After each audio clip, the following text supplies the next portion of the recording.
Président, chers collègues, ce projet de budget 2025 appelle, pour notre part, quelques commentaires d'ordre général.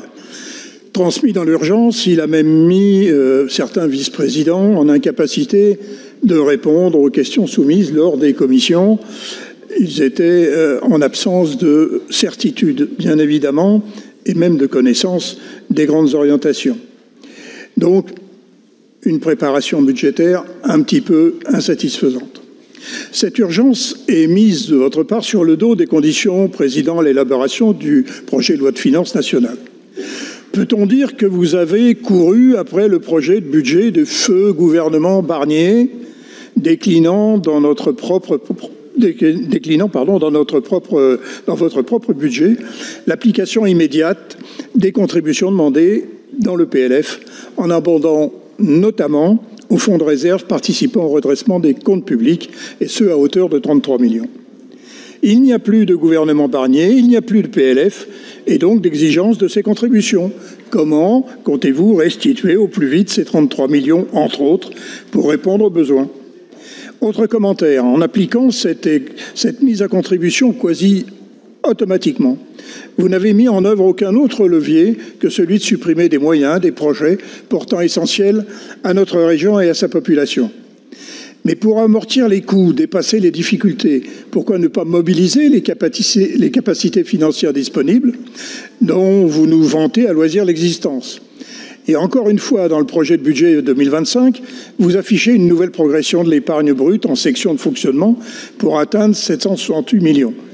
Elle ne sert pas à la vie réelle.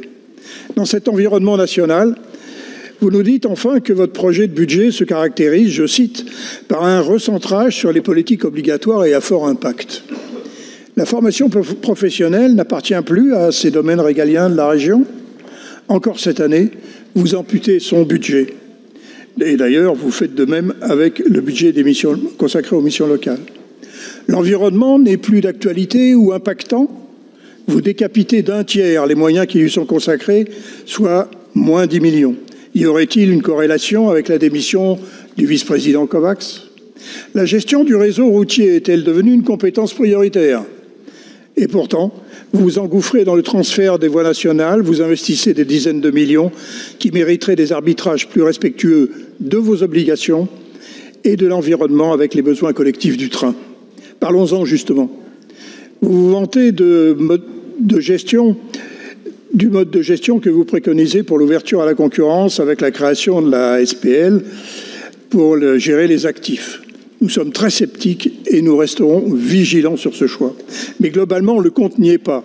Pour répondre aux besoins du quotidien, pour répondre aux questions que la CRC sur le matériel roulant a posées, pour préparer l'avenir en vous contentant d'affirmer qu'il n'y aura pas de nouvelles fermetures de lignes, alors que ce sont des ouvertures et des réouvertures qu'il faut aujourd'hui préparer avec une exigence accrue auprès de l'État et de la SNCF. Le compte n'y est pas alors que, de nouveau, vous allez augmenter les tarifs TER voyageurs et scolaires au 1er janvier. Autre exemple, la culture, qui compte dans la vie de nos concitoyens, contribue au lien social, au partage. Moins 3,5% pour 2025 et la pesanteur de vos choix. Moins 12,7% pour les activités artistiques et plus 14,7% pour le patrimoine. Faisant suite à 8 années de transfert de moyens qui impactent la vie, et ça va venir très vite dans les prochains mois, des associations, des structures de diffusion et de création, des festivals. Un mot sur les lycées et l'enseignement, qui pâtissent de moyens réduits alors que l'alerte des conditions d'accueil et d'enseignement est au rouge. Moins 53 millions en investissement. Nombre de conseils d'administration ne savent plus comment faire. Et est-ce une échappatoire? Vous accélérez l'externalisation de l'entretien alors que l'examen de la phase d'expérimentation n'est pas close. J'en profite pour vous alerter sur la situation du campus pour les étudiants de Moulins.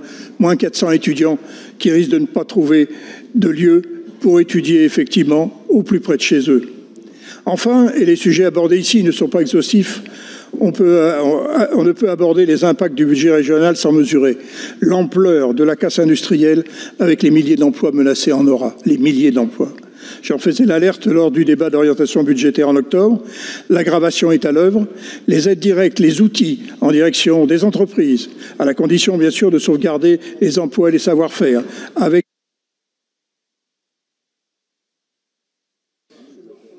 Merci, Monsieur Guillaumin.